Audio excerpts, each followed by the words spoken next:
welcome to Board Online, Board Offline. Today we have how to play Etherfields Part 2. Now, if you missed Part 1, be sure to check that out. This is going to cover everything else that wasn't covered in that first video. There are timestamps to make it very easy to navigate, so be sure to check those out as well. Before we get down to the game topper, I do want to mention our sponsor, Board Game Co. This is a fantastic website where you can buy, sell, and trade games. They have a great selection of games to choose from if you're just looking to build out your collection. If you say to yourself, I need more games in my collection, I only have a couple hundred, I really could use a couple more, Board Game Co. can help you out with that. They have the new hotness, they have old classics. One of the ways they get both of those in is by buying games from people. They have a thriving used game market over at Board Game Co. I highly recommend it. Be sure to check that out. Very easy system to use. And then, of course, they trade games. That's another way that they get the used game market going over there. Their trade system is simple. If you have a Board Game Geek account and you've set up a tray list on Board Game Geek, you then take your Board Game Geek username, drop it into Board Game Co. It automatically compares your tray list with their stock and builds a custom tray list right there on their website. Makes it very easy to facilitate a trade. I highly recommend it. If you do check them out, click on the link in the description below so they know I sent you over there. Board Game Co. makes it easy to buy, sell, and trade your way into a better collection. All right, so now let's get down to the game topper. I'm going to teach you everything else you need to know to play Etherfields. Oh, and of course, minor spoilers. Every now and then I did everything I could to keep spoilers out. Any spoilers that you do see are very early game spoilers. So just keep that in mind. Nothing from a story point of view I don't believe would be given away. More like to just see some map tiles and stuff like that that are not at the very beginning of the game. So I did what I could. I think it'll be all right. Most slumber tiles are entity tiles. When an entity tile is drawn, the conflict will be played out on the Dreamscape area of the board on the slumber map. The player will frequently encounter entities in dreams and almost always in slumbers.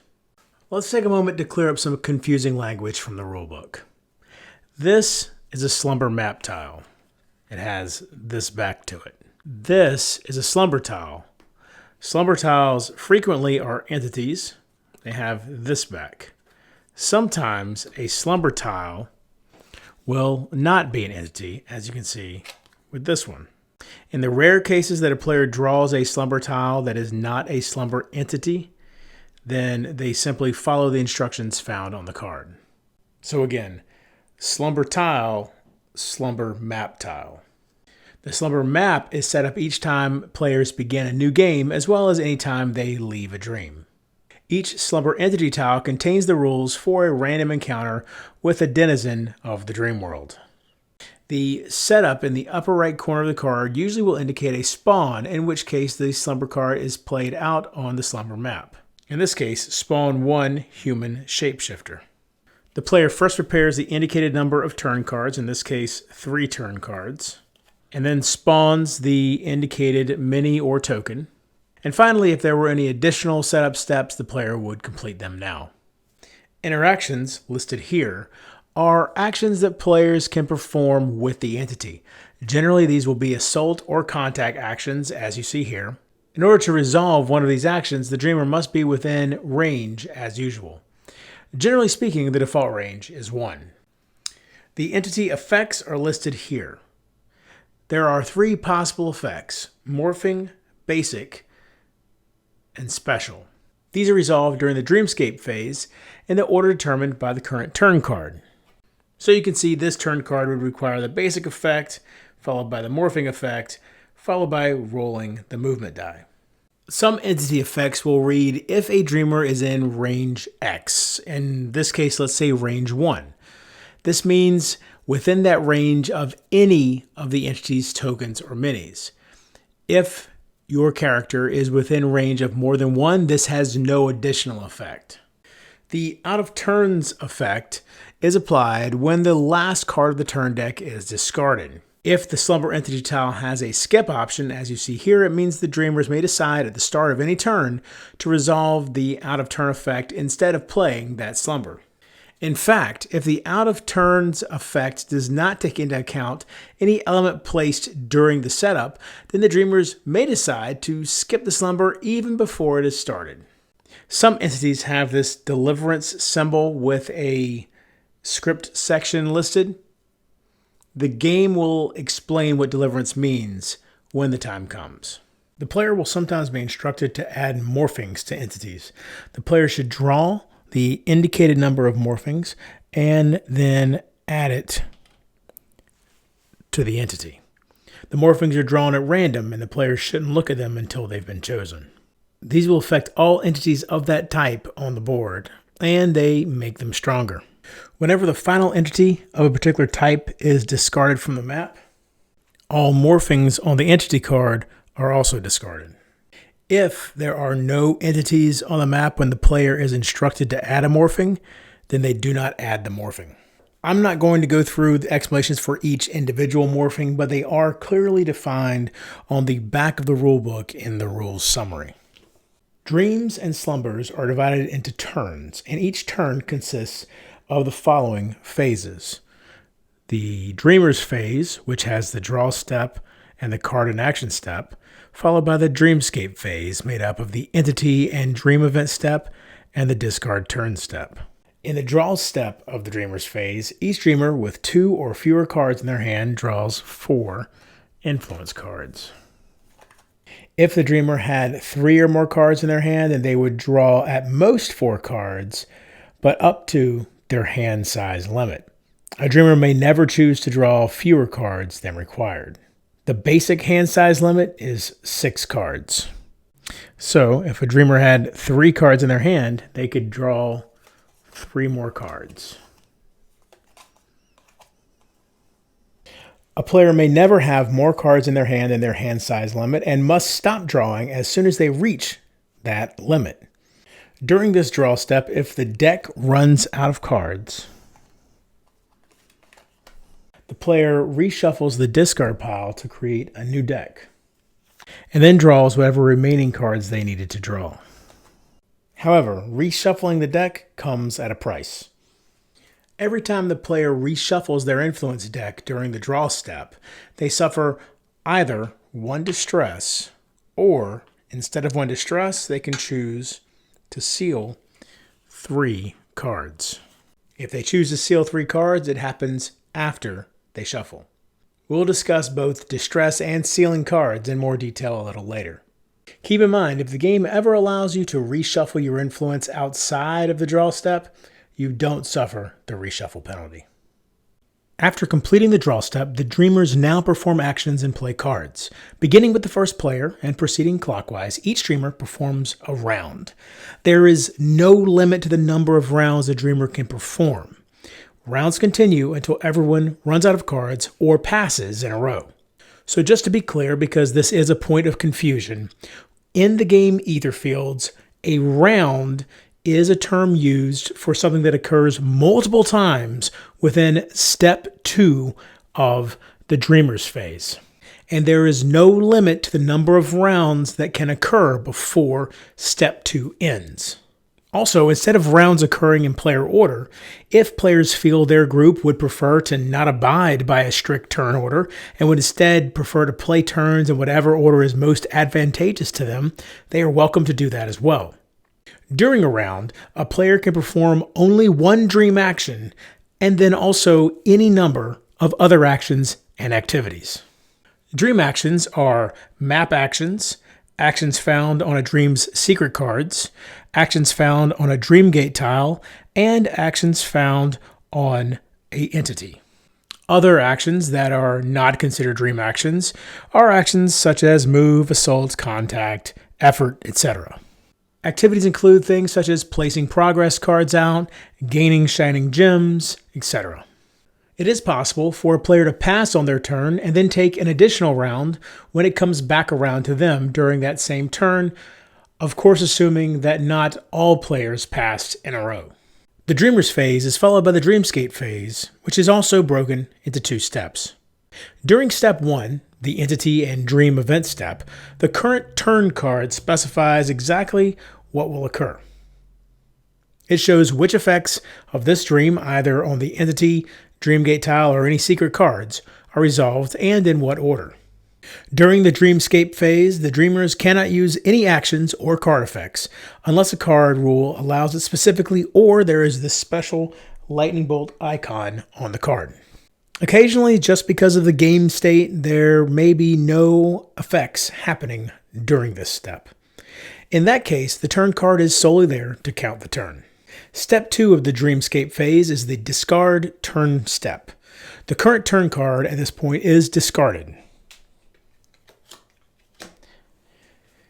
And any effects with an until the end of this turn timing cease to be in effect. Then, if there is any card left in the turn deck, a new turn begins. If not, resolve the out of turns effect found on the bottom of the entity tile. If not, resolve any out of turn effects.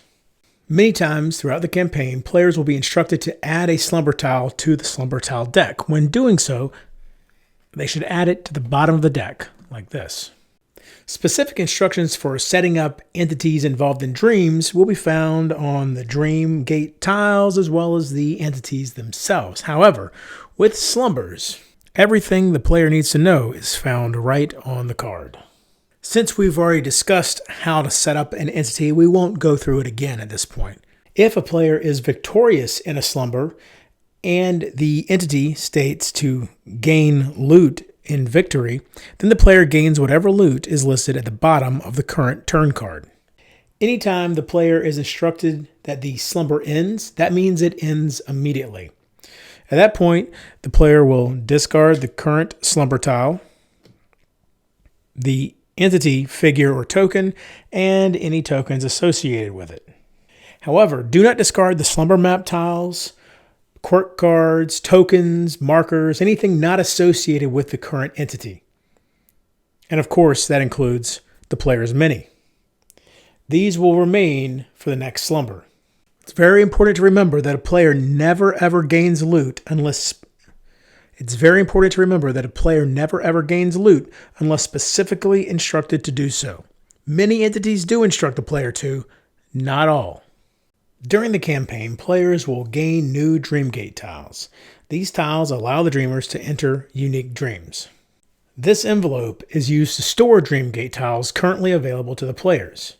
Players should always only view this side of the tile prior to entering the dream. The other side may only be viewed once they have resolved all instructions on this side. All Dreamgate tiles contain the following information. Here is the secret code associated with the Dreamgate tile. This is the location on the dream world map where the dream may be accessed. This is the number of keys the player needs to spend to enter the dream. Here's a quick explanation for setting up the dream. When setting up a dream, at this point the players will first discard the Slumber Dreamscape. Then they'll begin setting up the dream as indicated here. Sometimes a player may have multiple Dreamgate tiles that may be entered from the same Dream World map tile. The player must choose which one they want to enter and may not enter both at the same time. Keys may only be spent on one Dreamgate at a time. The number of turn cards needed for the dream is found here. As we've mentioned, the turn deck determines how much time a player will have in the dream. The introduction to the dream likely will have some useful clues hidden within it. After resolving everything on this side of the Dreamgate tile, flip it over and ready all the special rules of the dream. This side also indicates what the player's goal is and which script number the players have to resolve if they run out of turns. At the start of a dream, place the Dreamer Mini in any of the entrance spaces as indicated by this symbol. So in this case, either this space or this space. Spawned entities will always spawn in a space with this symbol. In some dreams, there may be more than one of these icons available, in which case the players will choose where the entity appears. The exception is if any of the spaces with the spawn icon also bear one of the 4 turn suit icons. If that's the case, then check to see if one of those icons matches the current turn suit, and if there is a match, then the first entity must be placed on that icon space. If multiple entities should be placed and there are multiple spawn spaces, then distribute them as evenly as possible. Each space can hold a maximum of 4 minis and/or entity tokens. A space with 4 is considered full. A dreamer may move through a full space, but they cannot stop there. If there are 2 or more dreamers in a full space, an entity may move into that space by pushing one of them out into any adjacent space. An entity may also spawn into a space that's full in the same way. However, if there is only 1 dreamer in a full space, an entity may not push them out, and instead the entity would end its movement at range 1. Some entities are big entities and occupy an entire space by themselves. Big entities cannot be pushed, and they do push all other dreamers and entities from the space they move into. The turn deck is used to count turns in every slumber and every dream. The number of turns in a slumber or dream starts with its indicated number in the setup. To set up the turn deck, the players simply shuffle the indicated number of turn cards. Frequently, this number will be 12, which is the number of turn cards the player starts with. Once shuffled, they then place them face up in the play area. While the deck is face up, only the top card should be visible, and players are not allowed to search through the deck. The top face-up turn card is referred to as the current turn card. If the Dream or Slumber is not using all of the turn cards, any remaining turn cards are placed face down in a discard pile next to the deck. At any time, a player may spend hours to add an equal number of turn cards to the bottom of the turn deck by drawing them from the bottom of the discard pile and adding them to the bottom of the deck. In addition to counting turns, the current turn card also specifies what happens in the Dreamscape phase, as we've discussed. If the player is ever instructed to do something after their turn, they do it after the turn card is resolved. Each turn card bears the symbol of one of the 4 turn suits, and these have no effect unless a specific rule addresses them. The loot section of the turn card is only resolved when specifically instructed to do so, usually during victory of a slumber. If the game instructs the player to block a particular step of the turn card, they may do so with a clear token like this. If the game instructs the player to add 1 turn, they do it the same way they would if they were adding it by spending hours. If the player is ever instructed to resolve several effects from the turn card at the same time, they choose the order to do them in, but they are considered to have been resolved simultaneously. Occasionally, the player may be instructed to resolve effects from the turn card during the Dreamer phase. If they do this, they do not discard it afterward. After the players finish a slumber or dream, they leave their current game state exactly as it is unless otherwise instructed. In other words, they do not discard influence cards, progress cards, shining gems, damage, ether, their hand, or other bonuses. They do not shuffle their discard pile or their deck either. As soon as a dream ends, the dreamers are considered to be back on the dream world map unless otherwise instructed. Now let's talk about movement on the Dreamscape map. Remember, Dreamscape map tiles always have 4 spaces on them. Dreamers may move by crossing spaces vertically and horizontally, but never diagonally. The primary way dreamers will move is by using cunning from discarding influence cards from their hand. The amount of cunning discarded is the number of spaces the dreamer may move. There are also various special actions the dreamer will gain access to that will allow them to move as well. Entities, like dreamers, can move horizontally and vertically, but not diagonally. However, just about everything else regarding entity movement is different than the dreamers. Entities have a movement value found on their tile here, and they only move when this icon is resolved. To resolve that icon, the player must roll this die. There are 3 possible outcomes of the die roll. This result means the entity moves the number of spaces indicated by its movement value. This result means the entity will move 1 space. Now, of course, with the Nightmare Janitor, this and this will have the same end result, but frequently during the game, entities will have larger move values than 1. And this result means that the entity will move its movement value and then roll again. entities will always move towards the nearest dreamer. Regardless of an entity's movement value, when they enter the targeted dreamer's space, they end their movement. If somehow there is no path to the target, then the entity simply will not move. Also, if the entity is already in the space with the dreamer, it will not move. Entities never use map actions in any way. Generally, movement should be rolled separately for each entity. However, for faster play, the players may choose to roll once for all entities of a type. Anytime a dreamer or entity is instructed to be relocated, they move to the indicated space, regardless of range, walls, or any other obstacle. Essentially, they're teleporting. This icon on an entity tile means the entity ignores the movement die. This is a wall. Neither dreamers nor entities may move or measure range through walls. Instead, they'd have to measure around it. So in this case, this entity is 1, 2, 3 range away from the dreamer. It's possible, based on how the tiles are printed, that sometimes two tiles may display a tiny gap between their walls on the edges. This does not disable the wall. Also, if a space has become blocked, entities and dreamers are disallowed from measuring range and from moving through that space.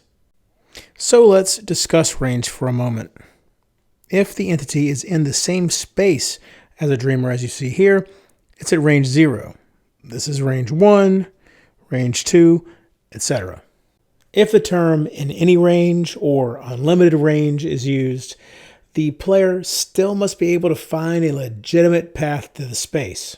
Players and entities cannot draw range to a space that is completely walled off. And anytime range is not specified for an assault or contact action, then it is considered range 1. When the player performs an action, they first must pay the cost and any other additional conditions listed. The majority of actions must be paid for by a single dreamer. The cost may not be shared. The exception, however, to this rule is gradual actions. Gradual actions are marked by this symbol. We'll discuss gradual actions shortly. The cost of an action is always indicated at the beginning of the action, and generally it's going to be an amount of intent. In this case, 6 wrath. Green intent is called awareness, and yellow intent is called cunning. To pay the cost of the action, the player discards a combination of influence cards from their hand until they reach the indicated amount of intent required. The player may also use active items instead if they have one with the correct intent. If the player ever discards an amount of intent in excess of what is required, the excess is lost. If the influence card has several intent colors, as you see here, the player must choose which one they use when discarding it.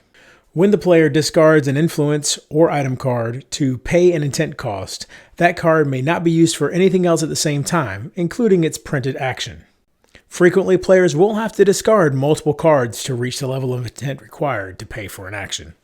Sometimes actions are free, as indicated by a 0 in this space.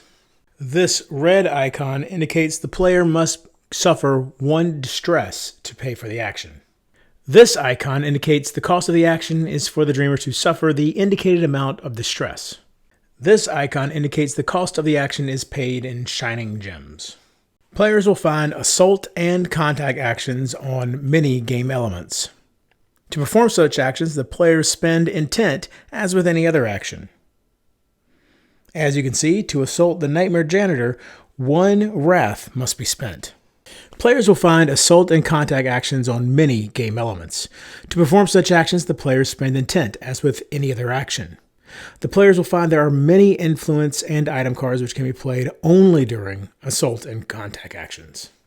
As previously mentioned, the base range of assault and contact actions is 1, unless otherwise indicated, and the player can multiply the effect of an assault or contact action by paying the cost multiple times. In order to successfully defeat the Nightmare Janitor, players are going to want to pay the cost multiple times. Also, if there are multiple targets and the cost is paid multiple times, players may choose different targets for each instance of the effect. It's also important for players to recognize that not every awareness action is a contact action, and not every wrath action is an assault action. Contact and assault actions will be listed with those words specifically. So as I've previously mentioned, this icon indicates a gradual action. Even though gradual actions can become much more expensive as more dreamers play the game, they also can be paid over several turns, unlike other actions.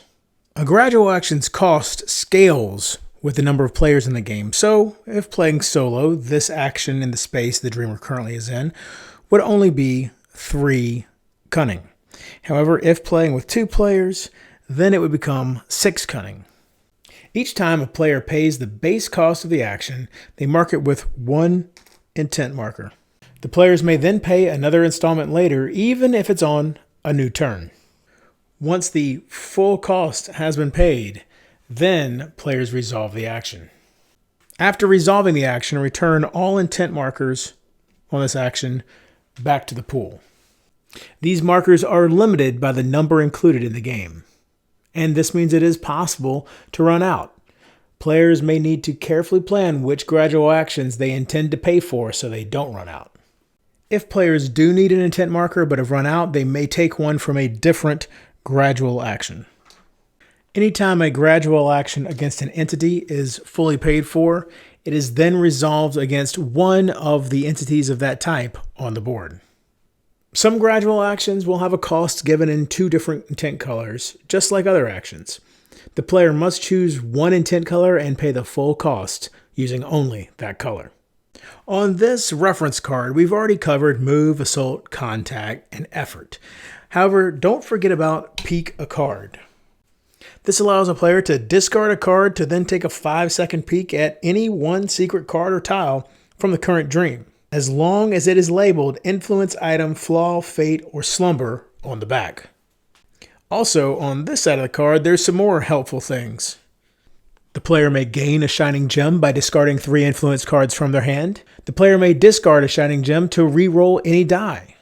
The player may remove 1 Morphing from an entity by discarding 1 key or 1 ether.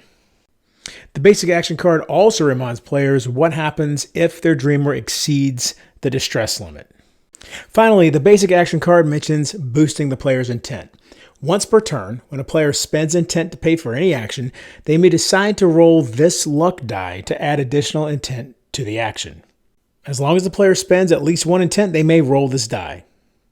However, if they roll it, they must resolve the rolled effect. This X means the player failed to perform the action.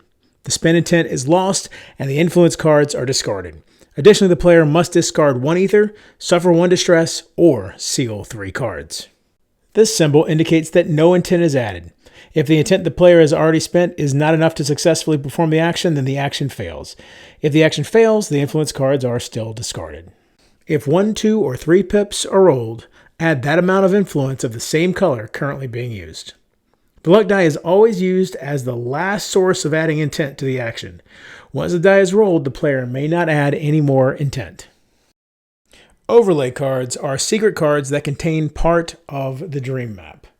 These cards should be immediately placed on the Dreamscape when revealed, and they only fit in one way.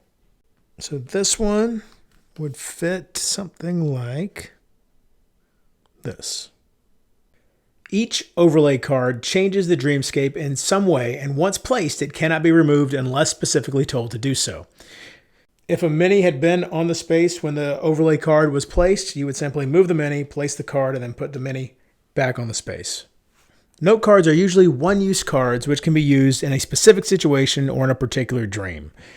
Shopping cards are not with the player at the very beginning of the game, but they're early enough to where I didn't feel this was a terrible spoiler. The card's back tells the player how to use it, and its front provides details on its effects. All note cards gained during the game are kept in storage and may be used by any dreamer. If their conditions are met, then the player may check and resolve effects described on the front. Each dream has its own set of dedicated game elements, including map tiles, entities, influence, item, wisdom, or flaw cards.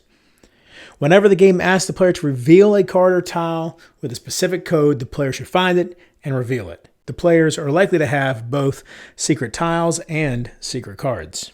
Unless otherwise indicated, revealed cards are public information. Sometimes the instructions may only give the player a single letter instead of the full code. This just means draw the card or tile from the set of cards currently pulled for the current dream. Many of the secrets players reveal will be assigned to a specific dream, but there are many other secrets as well. Also, it is not uncommon to not reveal all secrets, and if that's the case at the end of the dream, those secrets remain unrevealed. These red tokens represent distress, fear, fatigue, doubts, wounds, and anything else that could cause the player distress. And for that reason, they are simply called distress. Any distress suffered by the dreamer is placed next to or on their dreamer board. If the dreamer ever suffers an 8th distress, they immediately die and all dreamers lose. Also, if a dreamer should suffer distress, but there are no more distress tokens available, then all dreamers lose. So there you go, that's Etherfields. Now you know everything you need to know to play. I hope you enjoyed this video. Be sure to like and subscribe. Find ways to support the channel in the description below. And until next time, if you're bored online, board offline.